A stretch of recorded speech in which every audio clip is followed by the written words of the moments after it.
Hi, my name is Vashti. I'm going to describe a time when my compassion was challenged.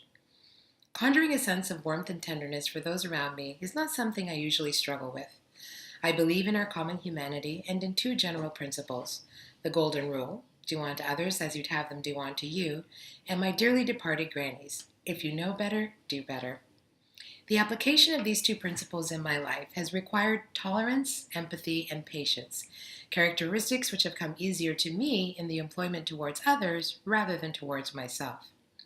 As a perpetual people pleaser, the eldest of three, an academic do-gooder, a mother, wife, senior executive by age 29, working in hospitals and universities, living the proverbial high life in Toronto, the exterior world assessed me as seemingly having it all by external standards.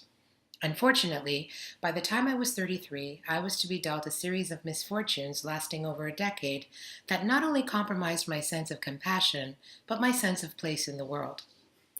These included health issues related to complete loss of vision, ability to walk, multiple surgeries, cancer, the death and loss of close family and friends, my son's diagnosis of illness, and ultimately, the demise of my 20-year marriage. I believe I've been a person of faith and resilience. Being the only ethnic minority in a Scottish Presbyterian church and the daughter of physicians only underscored my need to maintain a stiff upper lip and remain neutral, stoic, and detached in the face of adversity. But I was literally coming apart at the seams and began to wonder how much my illnesses could be the physical manifestations of unresolved care, compassion, and kindness toward myself. Thus began my evolutionary development. I love to research. I know a bit about the field of psychoneuroimmunology and became engaged in rewriting my thinking process, neuroplasticity, through various modalities. Psychotherapy has been inordinately helpful. So has mindful meditation. But I will not forget the CCT course I took with Monica Hansen. After completing an activity on self-compassion, we were asked to describe the experience.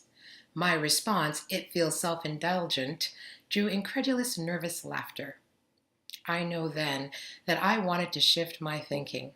I also knew that I didn't want to have my value or worth be negotiated by others or by a negative perception of self. Thus, I embarked on what I'd like to think of as a journey towards wholeness. This journey to date has enabled me to see my old prescriptive standards of judgment toward myself and others were not working. To truly embrace compassion is to accept our own vulnerability and fragility, and dare I say it, shame. This is a process. It takes time to heal wounds inflicted by others and self. We have been conditioned to return to old patterns of thinking and behaviors. The catalyst for change occurs when we look at our experiences with curiosity and compassion and forgiveness. Community helps with this. There were very dark days in my hospital beds and in the lonely, tear-soaked pillows of my bedroom. I emigrated to this country without extended family.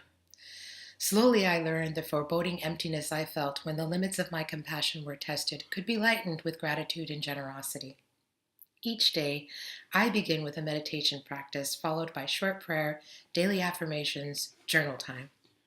This ritual will often shift what can be an anxious or depressed mood into feelings that are light or even celebratory. Usually, it enables me to establish a clarity of intention for my day, which I hope ultimately helps me to live a more courageous, fearless life. Thank you.